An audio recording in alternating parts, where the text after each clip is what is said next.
first speaker that we'll use in some classes, but since there's a chance of light rain today, we decided not to bring the electronics out. But that way, when we're in big groups like this, doing tree walks and stuff, we'll be able to protect our voices better. So today I'll just have to talk really loud, and if you're in the back and you can't hear, just ask me to repeat, okay? Yeah, put your ear like Aya ewe malaka koke. Aya ewe malaka. Te tewe naka koke. Tewe naka. Ya shaingo kilwa. Shaingo. Ya machi kachi kawe. Ya taneji kishikake. So we got a bunch of folders circulating out there, and if folks who have a folder can take it out. We got a reference sheet to look at. So taneji kishikake. Yeah. Ala Kwake down here in the lower right. Ala Kwake. Kutake, anything else for the weather? Definitely Ala Kwake.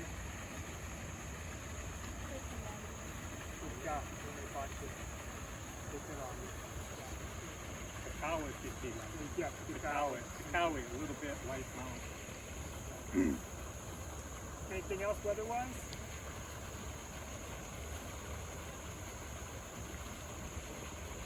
I would say keep along with Big for kill squad number. So we put that sheet over. Big for kill squad number.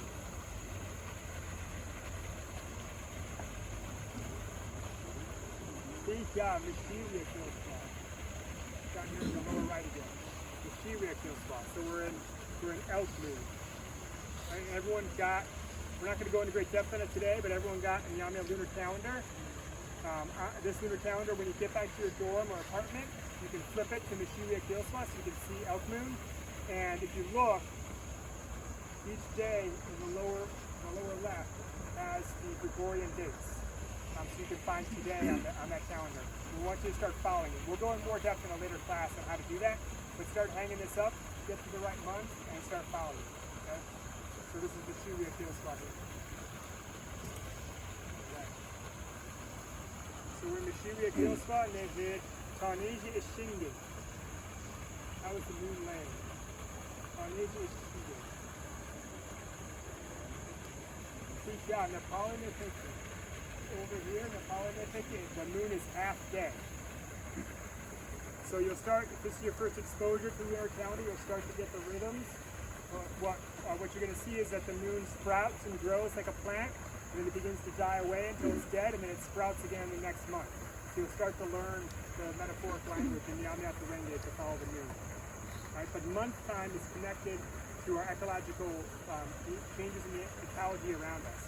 So the lunar calendar is going to be our guide over the course of this whole year. It's going to be the device by which we organize our activities. So we're going to start every class, like always, with it, but we're going to give extra focus on it this year because of our topic. Right. Anyone observe any big ecological changes that we didn't already talk about since we met last week? You see anything happen on campus or in and around your dorm or apartment in terms of ecology?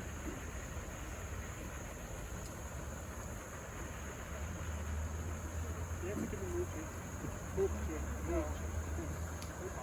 So just what we want you to start doing, we're going to talk a lot about it over the course of the whole semester, add additional layers.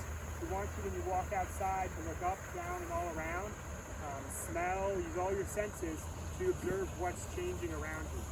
We're in a period right now where there's maybe not going to be a lot of change, but as we progress through the fall here, you're going to start to see, of course, a lot of rapid change. So you want to pay attention right now, so when the change is starting to be aware of it.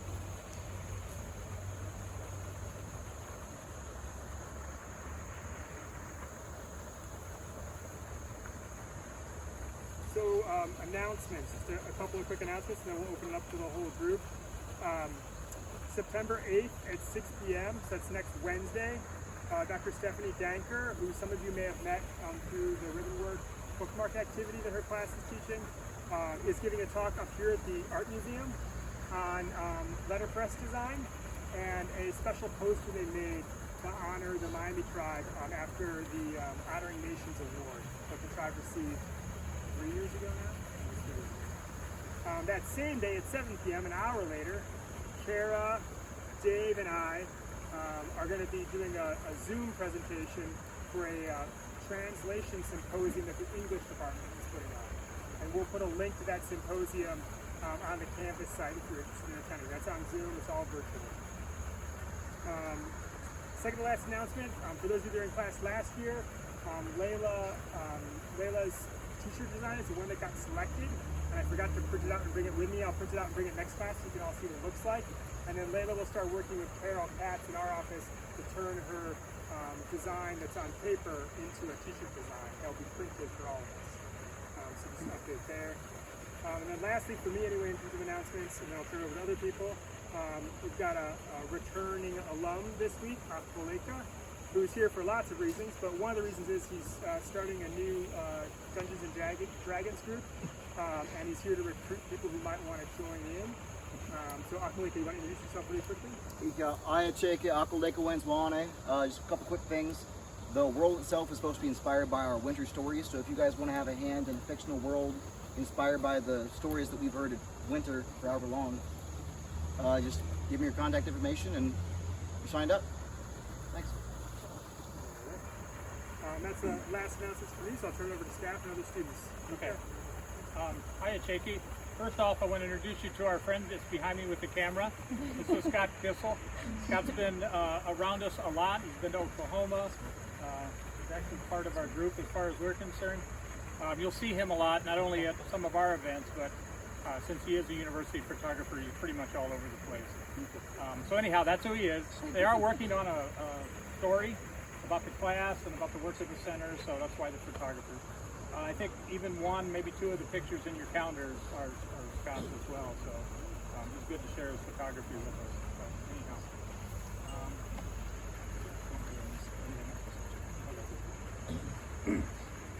I just have a couple of announcements. Lots of folks around campus share opportunities for students to get involved with me. And so a couple that have come up recently are the Dean of Students has a Student Advisory Council, and the Vice President for Diversity, Equity, and Inclusion also has a Student Advisory Council. So if you are interested in getting involved in something at a high level on campus, come find me. We can chat about different opportunities. And even if it's not one of these and you have another interest, I'm sure there's something out there that needs it. So if you're looking for something to get involved with, come find me.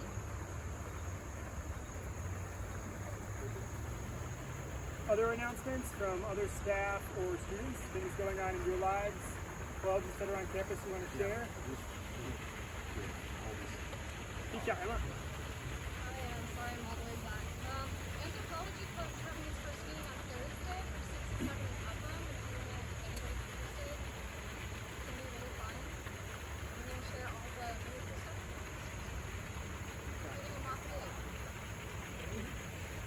Emma, if you want to send me the information, I can post it in an announcement on campus. Yeah. Anyway, other announcements? Oh, teacher. Atoton Dawe, our book and movie discussion group, is meeting on Thursday, so 2 days from now. Our topic is The Marrow Thieves by Cherie Dimaline. But if you haven't read the book, which considering it's 2 days away, you probably haven't, you can still join us. It's on Zoom at 7:30 Eastern Time. And I'll be sending you all the Zoom information. Anyway, other announcements? Teacher. We're planning on 4 weeks from tomorrow doing a lacrosse demo that we're going to open up to everybody, the general student body.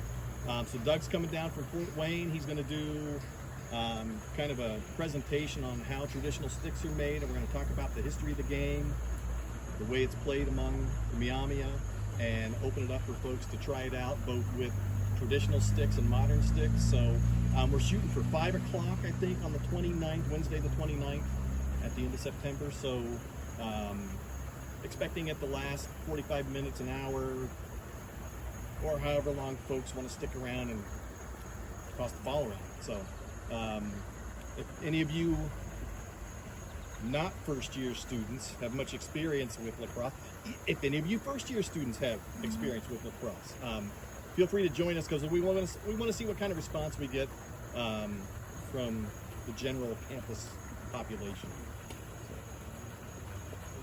Anyway, other announcements?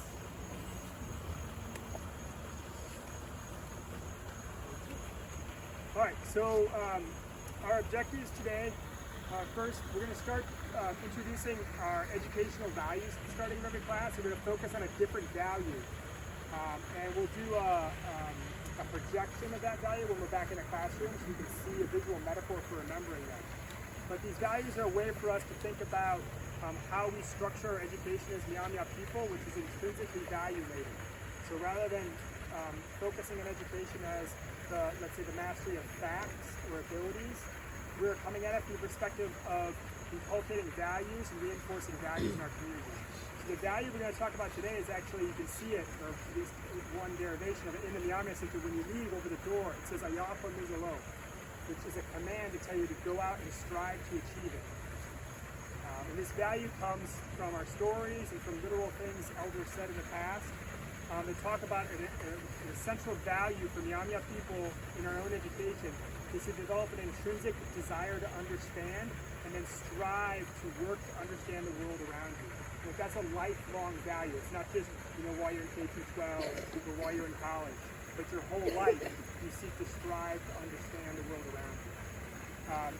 So in Myaamia, for our value system, we say Ayako Miziyangwe, which is inclusive. We together strive to achieve it. And so today we're going to be talking about history and landscape, as well as a connection to ecology. And this is like our beginning doorway. We're passing through the doorway together, and the first step in us together striving to understand the world around us, both in terms of the ecology and what the landscape tells us about our history as a people.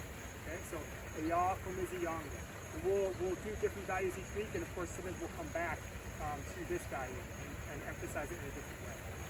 All right? But our two learning objectives for today are that you are able to outline the broad contours of Myaamia historical perceptions. Right? We're going to talk about ways that different groups perceive history. And the metaphors we're going to look at are the metaphor of the pond and the metaphor of the river. So the goal is you're able to, in a broad way, explain how the metaphor of the pond when it comes to history and the metaphor of the river when it comes to history work. Okay, that's our objective today. And then second objective is, again, briefly, how ecology comes from a similar place, our homelands. Okay? So they overlap. Ecology and history overlap because they both rest in our homelands. All right? Any questions before we start out? Fingers crossed this just stays like a light mist and it goes away. If there's thunder, lightning, or a torrential downpour, we will cancel class. But I figure a light rain like this we can all handle. Yeah? Okay, fine. All right, so we're going to start out today in groups. And we've got kind of a folder holder for each group, the leader of each group for today. Definition of what is history. Okay, so what is history? Kind of classic question a lot of history classes start with. What is history? Okay? And the second thing I want you to come up with is an important event in U.S. history. Okay? And see if you can come to an agreement on it. A single important event in U.S. history. Yeah? But as a group, discuss it. No context.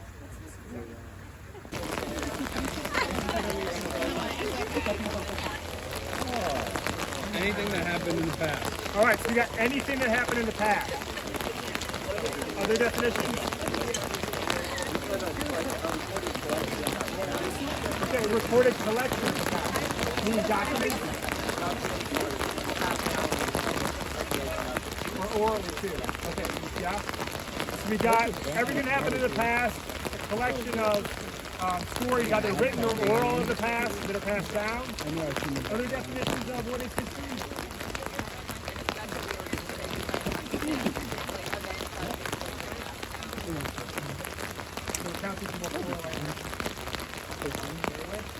Any other differing definitions of the past, of history? You said like the study of the past. There we go, Isha. As a historian, I like that, adding the study of it, Isha. Anyway, so the study of the past. Any other definitions? So, the rain really doesn't bother me. Everyone's looking at me. The rain doesn't bother you? So, for today's class, you listened to Tingria tell the coming out story, and hopefully you read it, and you answered some questions about it. That story, as was mentioned in the video, is an Akshamunin. It's a historical narrative. It's one of the major ways our ancestors passed down history over generations, was through storytelling. And that was your first step in exploring that particular kind of story and looking at what are the features of that story. And so we're gonna explore that a little more here, looking at these two metaphors of the pond and the river. But we're going to use U.S. history as our starting point because for most of us, myself included, we start life a lot more familiar with U.S. history. So the coming out story is the story of our beginning as a people, as Myaamia did. What would you consider to be the coming out story or the beginning story of the United States? What's the first story of the United States? When does the U.S. history begin? And there's no right answer here. What do you feel? Instantly, my mind just jumps to, well, what do you find, like, mean, say, the U.S.? Do you mean that the physical location is the United States? That's totally up to you in terms of the answer. So if people didn't hear what Taylor asked is, do you mean the country or do you mean the place? And that answer is, I'm not framing it. You get the framing.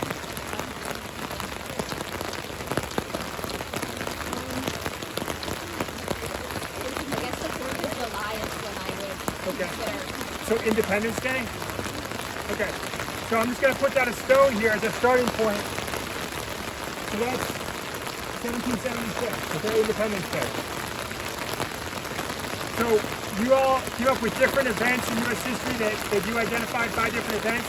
What would you say would be, from your groups, what's an event that comes after that, that comes after Independence Day? So we're going chronology, not year. You don't have to go dates, just chronology. 9/11? Okay, we put that way up here.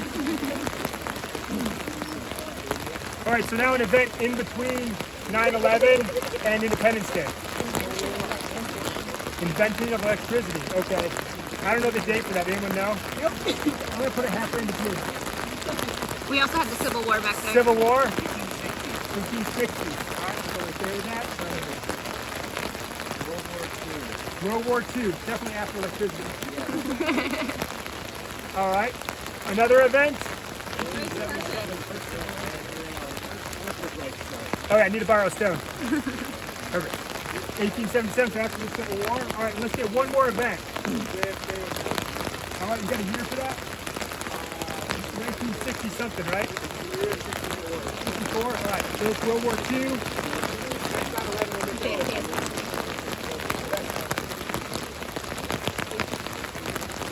Okay. So I'm not going to make everyone move from where they are. I'll just walk this, okay?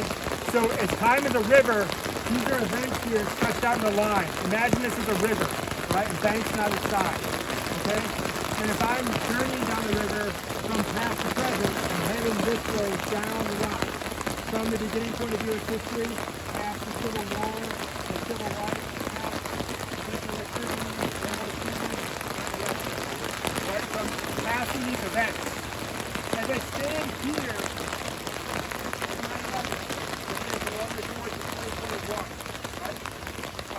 what's in front of you? The future, right? So the future's in front of you. And which events likely seem most familiar to you? The ones that have the most influence. In fact, the ones right behind you are the most recent. And the events way back here can seem quite distant, disconnected from my experience, disconnected from my story, right? Can feel like they are way in the past and don't matter anymore. Right? This is one metaphor for a conception of history that all people use in one way or another, right? And a lot of times they have words in the language to describe time like water moving, right? The things being behind you in the past and in front of you in the future. Not all groups organize it that way, but a lot do. Okay? For in this metaphor, it's quite common for groups of people culturally to be up here in the present and really feel like those events back there don't matter anymore. because they're way in the past. They have nothing to do with how I live today. Right? For Myaamia people, we do conceive of history today this way. And our ancestors had a way of conceiving history like this too, in a linear line. Sometimes they thought of it like this, but usually only going as far back as their grandparents. The more common metaphor for understanding history from Myaamia perspective is the pond. Let me pick up these back. Can't see this, right?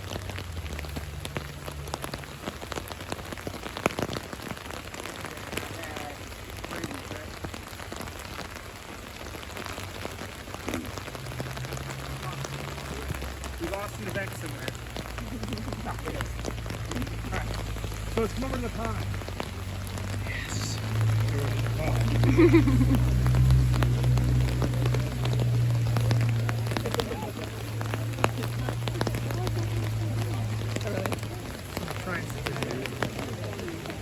Can everyone hear me okay? You might not be able to see me, but can everyone hear me? Sorry. Yeah, okay.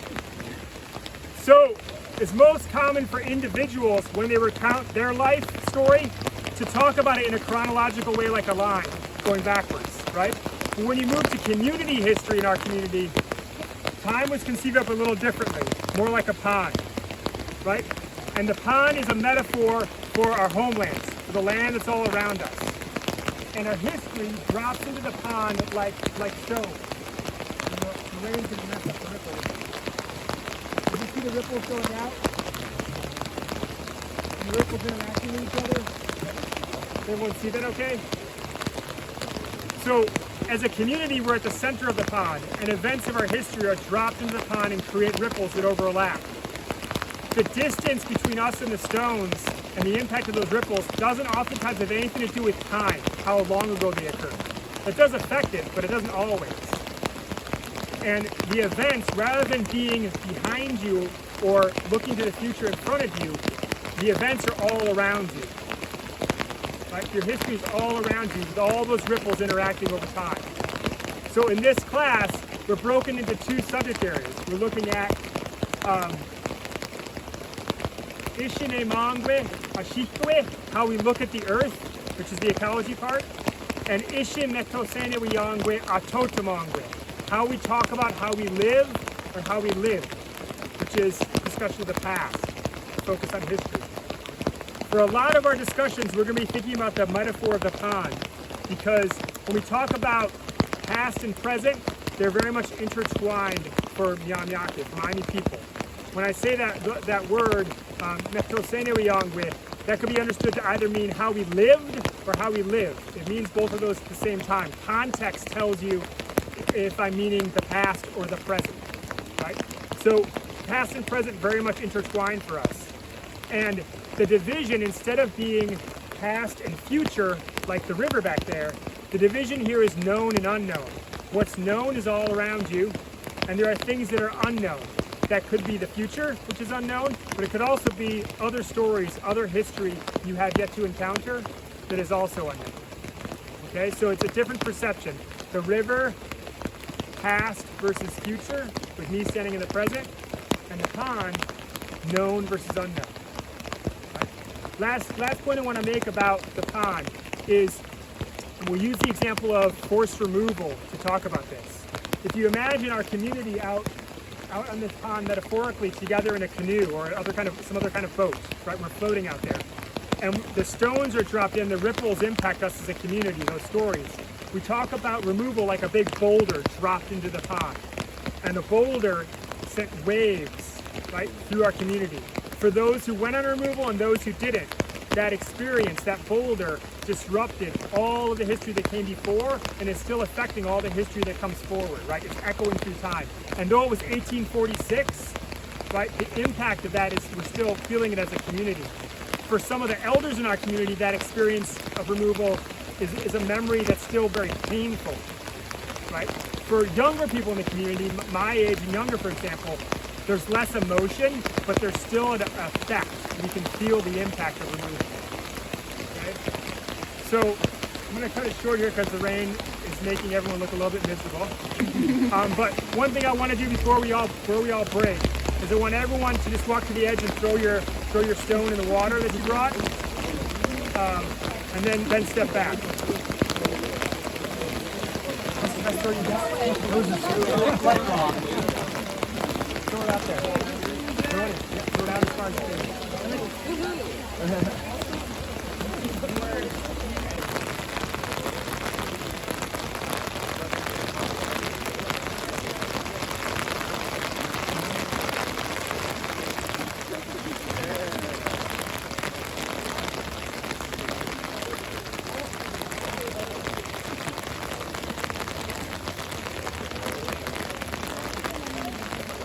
Wrap up so everyone can get someplace dry.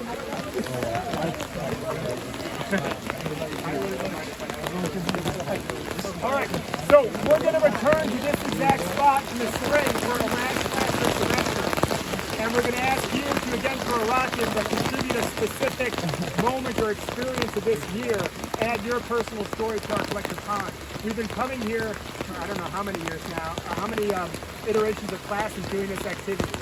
The rain disrupted a little bit this year, but I hope that this idea of the pond and history sticks with you, and that we can come back to it and touch on this metaphor multiple times. When we're talking about ecology, right, the stories all sit in the landscape around us.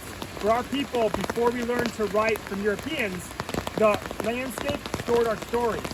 So there are places in the landscape that would store the story, and when people would pass that place, we would say, that's where that thing happened, and we would recount the story. So when people in our community would go to South Bend, Indiana, that's when they would tell the coming out story, because that's the place where it happened, right?